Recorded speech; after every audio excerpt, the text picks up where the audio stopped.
Este proyecto nace de la idea de crear una sensación de trazo en 3 dimensiones. Algo que llevamos viendo en el mundo de la ilustración desde siempre. Ese formato lo hace mucho más fácil. Como veis, entran y salen de áreas, juegan con el fondo, con el lienzo y crean formas que se pueden entrever entre todo ese caos, pues facciones, ojos, mandíbulas, pelo. Al nosotros tener la escultura ya hecha, en este caso hecha por Thorborn Barón, presentan varias dificultades y un reto, porque las facciones, los volúmenes ya están esculpidos. Entonces, aparte de esculpir nosotros con pintura, aquí me enfrentaba a varios planteamientos que eran muy difíciles de solucionar, como por ejemplo crear unos trazos, ¿veis?, que fuesen creíbles, que fuesen fluidos, sin utilizar pintura, porque esto no es pintura, ya luego explicaré qué es. Entonces este proyecto está plagado de planteamientos que no funcionaron, que luego se tuvieron que dar la vuelta y que al final dieron como resultado esto. A priori esto puede parecer una figura mucho más sencilla que otras, que requieren más horas, pero para mí ha sido una de las más difíciles que he hecho en años. Porque todo ese trazo que parece ser creativo y suelto y que nace de ti, que nace de golpes de muñeca, en mi caso particular eso no fue así.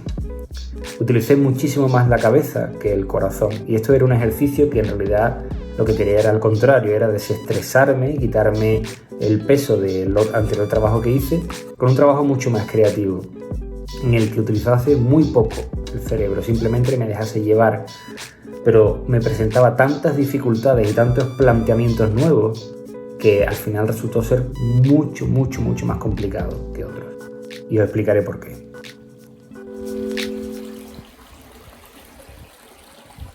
Siempre que me planteo un proyecto así, lo hago para relajarme, trabajar mi creatividad y terminarlo en pocas horas.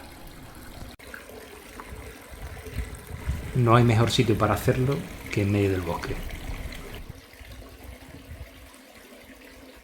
El objetivo del ejercicio es dejar la mente en blanco y hacer lo que te venga en gana con la pintura, fluir con ella, sin pensar demasiado y sin miedo a equivocarte, colocando los colores donde te apetezca, donde te diga la figura.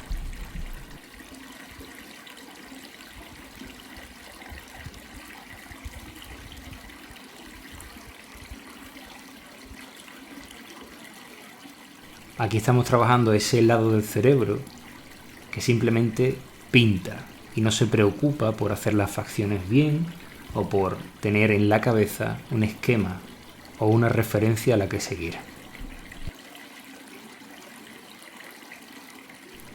Redescubrir el placer de pintar por pintar como cuando éramos niños.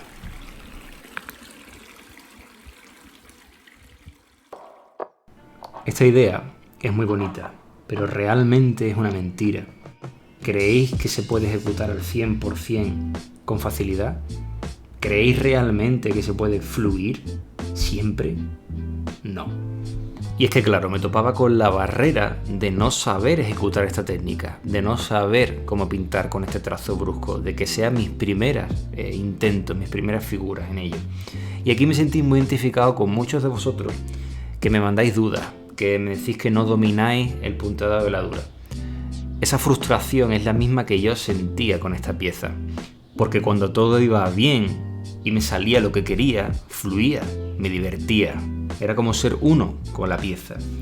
Pero el problema venía cuando me topaba con una barrera, con un problema, con un resultado que no me gustaba. Entonces por aquí mi mente me ofrecía varias soluciones que algunas me ayudaban y otras no. Por ejemplo, usaba mi conocimiento previo de anatomía para pintar, imaginaos un pecho. Sabía perfectamente dónde iba la luz, dónde iba la sombra. El problema era la técnica en sí. El problema era la trazada. Una trazada que a mí no me parecía elegante, que a mí no me parecía suelta. ¿Por qué? Porque no dominaba la técnica. Y es esencial que dominéis la técnica para que podáis llevar a cabo toda vuestra creatividad. La frustración desaparece cuando ves que eres capaz de hacer absolutamente todo lo que tu imaginación te dice. Y para eso debes dominar el pincel. Pero esto es muy fácil decirlo. Para dominarlo yo tenía varias maneras. Lo primero es que si no me gustaba un trazo, lo reinterpretaba 1, 2, 3, hasta 10 veces, hasta que daba con el trazo que me gustaba. Al final era cuestión de pensar, vale, lo que llevo haciendo no me funciona, entonces voy a variar ligeramente los parámetros. En mi caso lo que hacía era, pues, dar un trazo distinto, con otra forma, coger el pincel desde arriba, coger otro tipo de pinceles más gruesos. Todo este tipo de prácticas, tranquilos que lo explicaré un poco más adelante. Entonces, en vuestro caso, cuando os topéis con algo que no sabéis y veáis un error, cogedlo y darle un poco la vuelta, intentar otra forma. Por ejemplo, el punteado de veladura que no os sale, pues diluir un poco más la pintura, cambiar la posición de las manos en la mesa, coger la figura de otra manera, aumentar el espesor, usar lavados, estudiar referencias e insistir con procesos distintos cada vez, que varíen ligeramente, ¿vale? Y sobre todo, una verdad que es inmutable es que no pretendáis que todo salga a la primera ni a la quinta. Probablemente tendréis que practicar muchísimo más para que los conceptos se asimilen en vuestro cerebro y luego podáis llevarlos a cabo.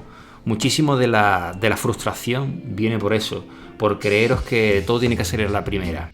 Y en la pintura mucho tiene que ver con arriesgar. Cuanto más entendáis que el ensayo y error es vuestro aliado, vuestro amigo, más rápido aprenderéis. Y también entended que la pintura no siempre es entretenimiento y pasárselo bien. Muchas veces es un sufrimiento placentero. Esa satisfacción brutal la vais a sentir cuando terminéis una pieza que os ha costado, que os habéis equivocado, que lo habéis intentado 1000 veces. Y al final, esta lección se resume en que hay que saber cuándo fluir y cuándo utilizar la cabeza para enfrentarte a los problemas. Lo ideal es crear una simbiosis entre estas dos maneras de pintar. Esta práctica nos ha servido para coger conocimiento para el siguiente proyecto. Ahora, con la figura en mis manos, me planteo el principal atractivo de la figura, el efecto de trazo en 3D.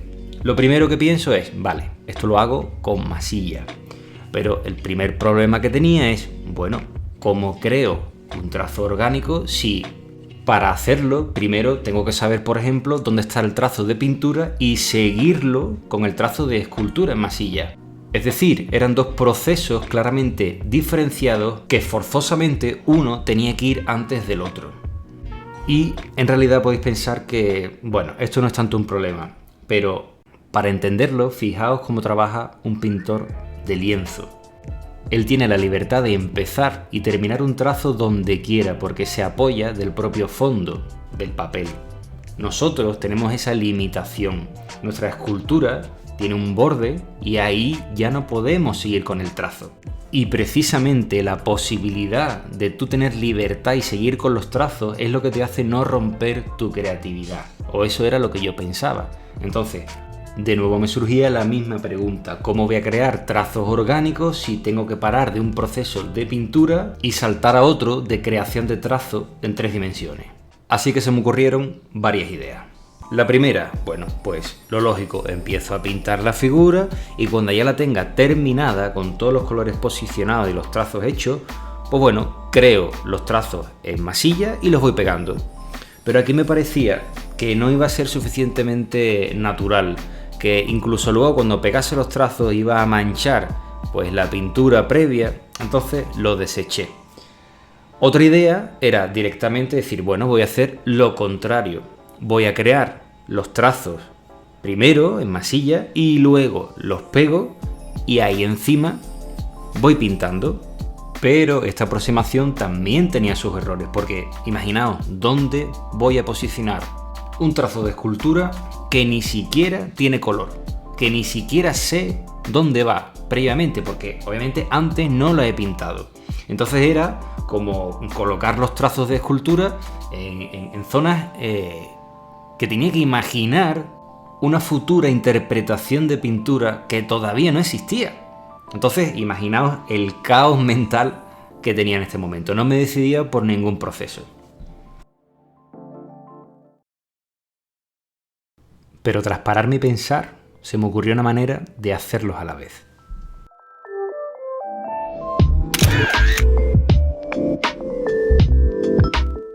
Con Photoshop iba a crear un boceto rápido para ir haciéndome una idea de dónde quería el trazo.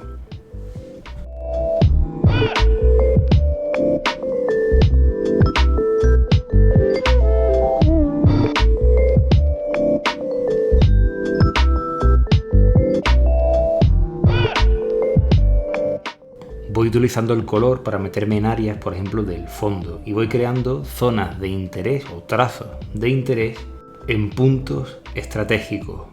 ¿Veis? Sigo la curva de la silueta del pelo. Aquí, por ejemplo, en el mentón me apetecía meterle una luz secundaria que se abriese. Voy metiendo trozos de piel en el lienzo, me voy saliendo en algunas zonas de sombra hasta crear un boceto interesante que me sirva de guía para empezar a trabajar. Con esta orientación de pintura me era más fácil crear los trazos primero y pintarlos después. Vamos a ello. Es muy sencillo, cogemos una superficie, un cristal, un trozo de plástico, la mojamos y ahí empezamos a crear la silueta de esos trazos con masilla. Vamos a utilizar distintas herramientas para darle textura y forma a esos trazos, intentando imitar la naturalidad del movimiento del pincel. Lo interesante es crear distintos tamaños y empezar a jugar con sus formas.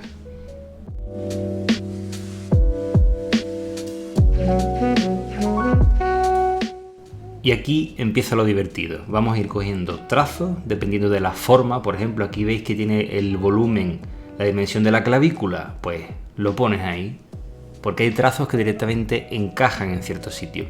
Y más o menos, siguiendo la guía, voy eligiendo la pose, la dirección, hasta crear algo que me guste.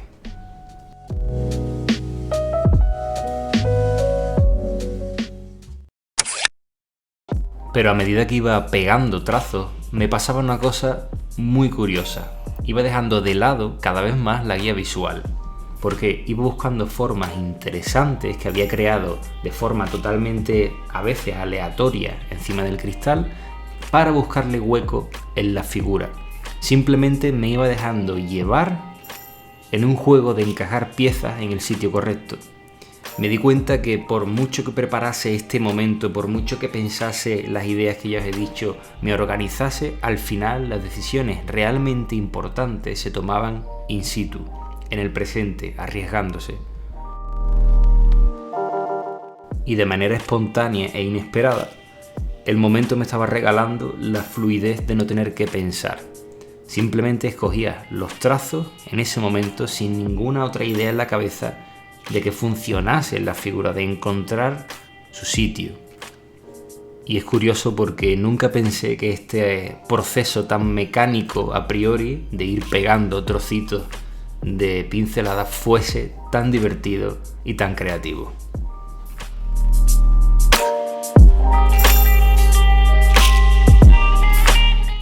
Veis que he creado trazos y puntos de interés alrededor de la cabeza, un círculo que te invita a fijarte en la cara, y el resto son trazos muchísimo más rectos, quizás en una forma de V, que también te señalizan a lo que tú tienes que mirar.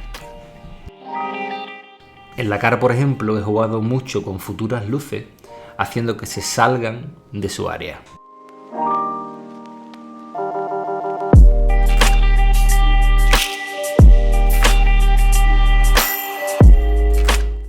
Y ya es hora de meter color. Aquí tenéis la paleta que siempre suelo hacer y que tenéis más detallada en otros vídeos.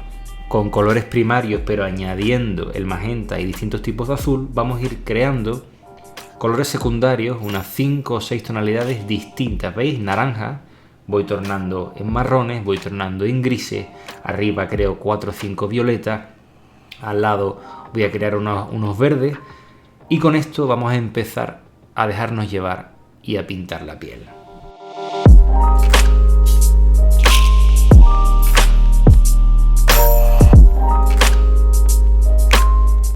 Aquí lo que hago es mezclar en húmedo encima de la figura y constantemente uso pintura muy espesa. En unos minutos de manchar tenemos algo así, la luz más o menos posicionada. Aquí cojo un pincel mucho más fino para variar un poco la pincelada. Sería algo que haría durante el proceso de pintura, también cambiando cómo lo cojo. Muchas veces cuando quiero precisión lo cogería más pegado al metal, a la punta, y cuando quería algo más de libertad, de irregularidad, lo cogía por el extremo contrario. Si os fijáis, me centro en meterle saturación al tono medio y jugar con el color.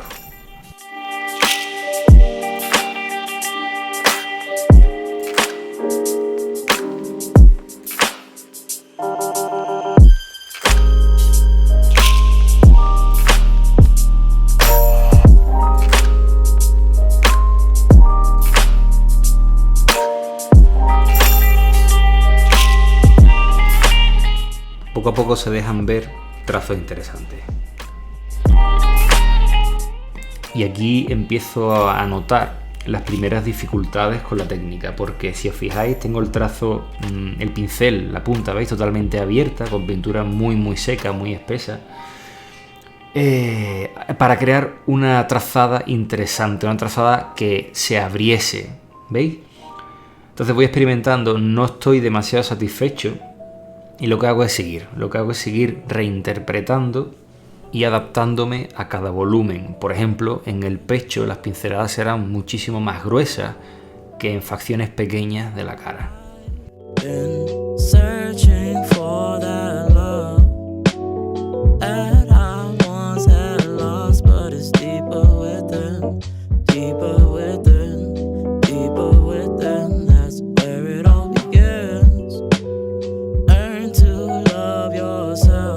Empiezo a cambiar la temperatura en el lado derecho de la figura, jugando con tonos mucho más fríos.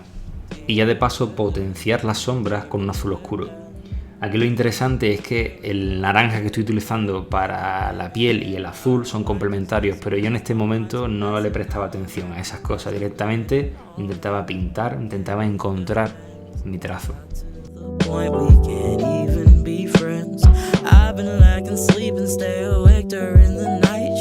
Searching for my peace, but I can't ever seem to find it. Took my energy when I was heavily invested. Then I looked within and I had found the right direction. Better to love than to never at all. How you gonna stand without learning to fall? It didn't work, but you gotta be strong. Knowing that you... Aquí estoy intentando dominar la técnica y poco a poco entendiendo que se basa en dar brochazos muy rápidos, en zonas muy concretas.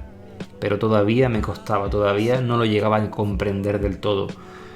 Y un problema era utilizar en estas zonas, por ejemplo, un pincel así de fino. Tenía que ir cambiando a otro tipo de pinceles.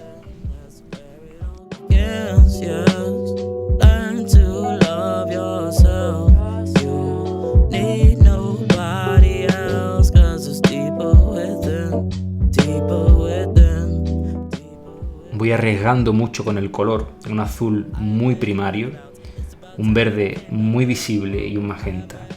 Todo esto para llegar a darme cuenta que tenía que buscar un equilibrio y bajar la intensidad de ambos. Aquí juego bastante con la luz secundaria.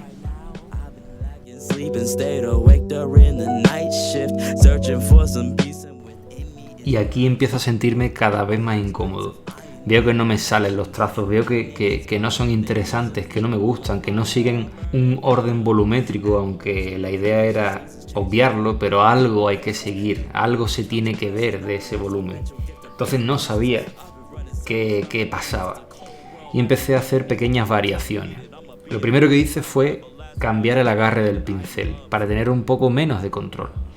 Cogí, en vez de cogerlo más por la punta, lo empecé a coger más por el extremo opuesto. Y ahí empecé a notar que daba trazos un poco distintos, daba trazos un poco más irregulares, hacía formas no tan rectas, sino un poquito más curvas, un poquito más circulares, y empecé a relajarme.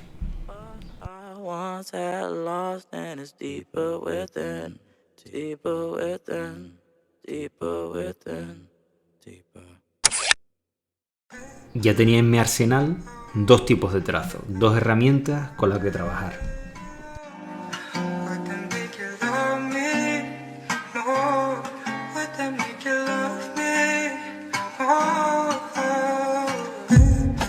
¿Veis? Muchas veces no era cuestión de pegar un trazo rápido y seco, sino quedarte un poco más en la trazada, hacerla más lenta y mover un poco los dedos hasta crear formas y ondulaciones.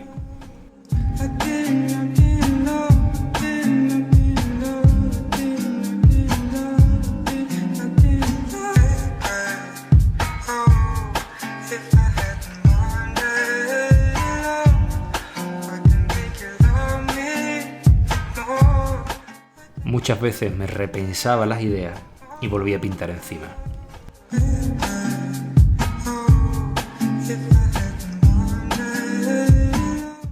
Pero fijaos cómo va funcionando la inclusión de los trazos en 3D con las pinceladas en luz también. Es muy interesante cómo esa luz del pómulo se va abriendo, se va fundiendo con el resto de la piel.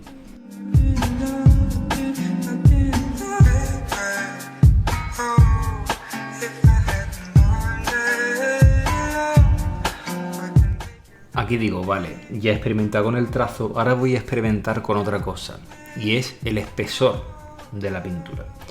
Esta pintura es de botes de pinturas de calidad, como Golden, como Scale, como Schmink, y aquí sí que intentaba no poner ni una gota de agua y mezclar directamente. Fijaos, esto es pintura naranja muy espesa. Vallejo, por ejemplo, no sirve para esto, ni Citadel, porque está un poco más diluida. Y encima, blanco. Y ver el comportamiento de la pintura.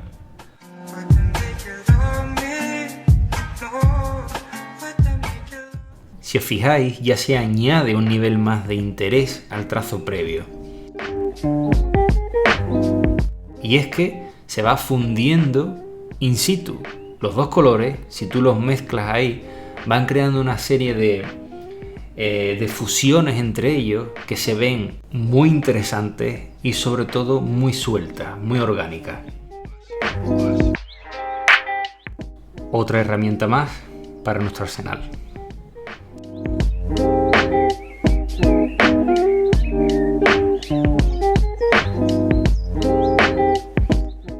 Si os fijáis, no paro de insistir en la misma zona de la cara, pero variando, haciendo pequeñas modificaciones en el trazo, en el color o en la forma.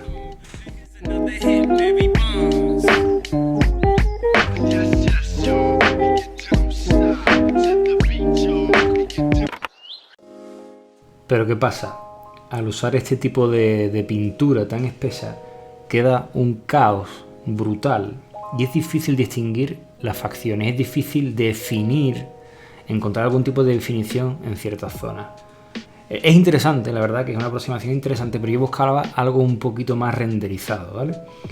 Entonces, aquí recuerdo que estaba desesperado, que no me salía nada porque iba probando, ya veis que he probado 3 o 4 variaciones distintas, ¿vale? Y bueno, de trazo individual en zona la habré rehecho como 6 o 7 veces, ¿no? Cada área. Así que aquí dije, bueno, párate un momento y piensa, ¿qué es lo que le falta? ¿Qué es lo que pasa? Aparte de definición, falta intensidad en tono medio, ¿vale? Falta saturación en tono medio y amplitud en esa luz, en ese volumen, porque hasta ahora solo veía una luz muy amarillenta y una sombra muy oscura, muy marrón. De nuevo me encontraba en un proceso similar a los del principio, pero en la cabeza tenía mucho más conocimiento sobre la técnica y los posibles problemas que me podía encontrar. Fijaos cómo sobre el trabajo previo que hemos hecho de manera descontrolada y fundiendo sobre la marcha, aquí ya cojo el pincel por la punta y tengo mucho más control sobre lo que estoy haciendo.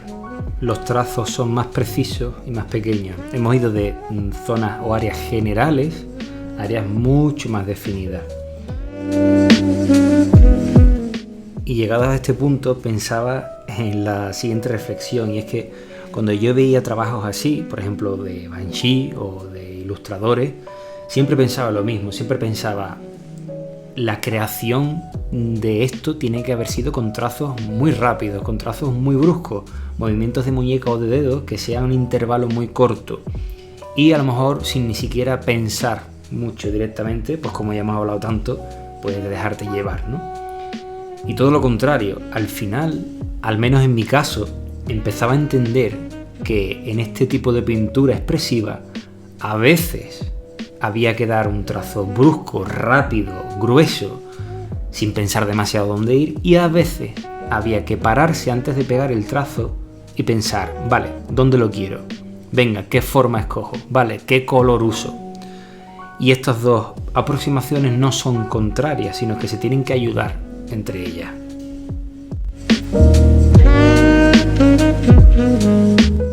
Fijaos, por este trazo, por esto, por lograr esto, es por lo que me pasáis tantas horas practicando y tantas horas intentando aprender. Ese es un trazo que veo y digo, joder, es atractivo, es expresivo, es libre dentro de lo que hemos hablado de la libertad real, ¿no? Empezaba a cogerle el truco y a disfrutar.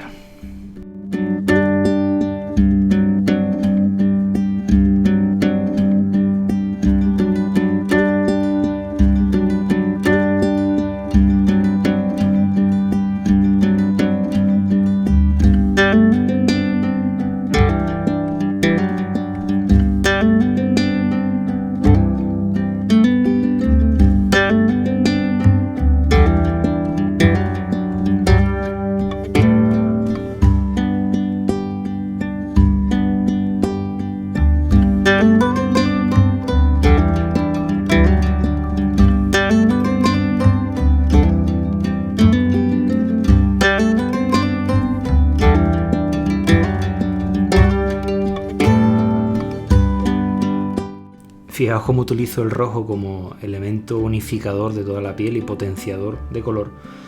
Y voy cogiendo trazos que están fuera de la propia piel, pero pintados de ella, para crear esa sensación de caos, pero ordenado.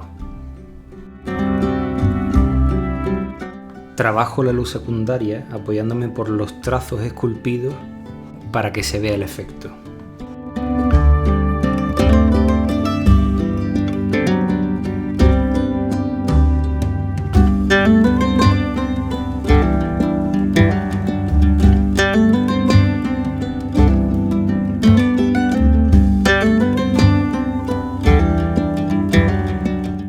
Paro, analizo y veo defectos. Aquí hay una particularidad, y es que si te pasas mucho tiempo pintando, si pintas de noche, se suele usar flexos muy fuertes, luces muy fuertes. Al día siguiente se ve la figura distinta, salen más errores. En mi caso, con una luz un poco más normal, veía la sombra muy potente, la sombra muy oscura. Entonces me decidí a subirle el valor, a utilizar un tono mucho más marrón. Aquí tenía que cambiar de pincel, dejar de usar el pincel de detalle fino y usar un pincel un poquito más grueso. Fijaos cómo cambia mejor la piel así.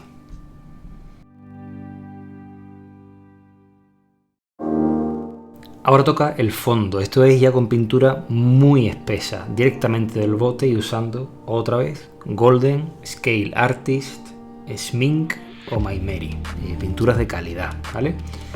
Entonces, aquí lo que voy haciendo es primero crear un lienzo en un blanco y luego voy jugando con otros tonos que tiene la piel o el pelo, por ejemplo. Aquí se me ocurre meter trazos del lienzo dentro de la piel de Matt.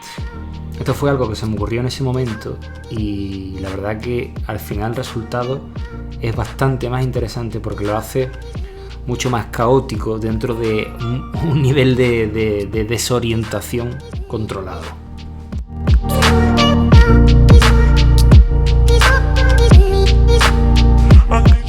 En ese trazo estaba acojonado porque no sabía si iba a funcionar y tendría que repintar toda la zona.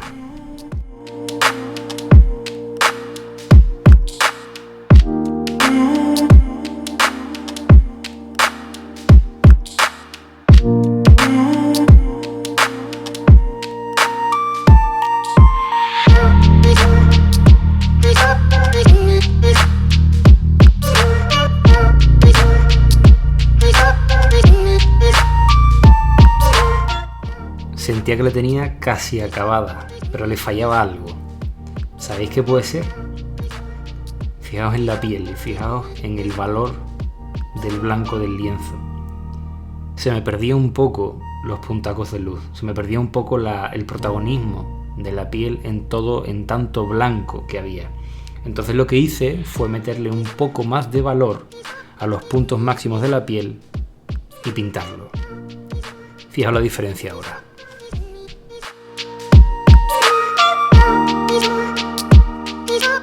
Ya no se pierde tanto, es un caos ordenado.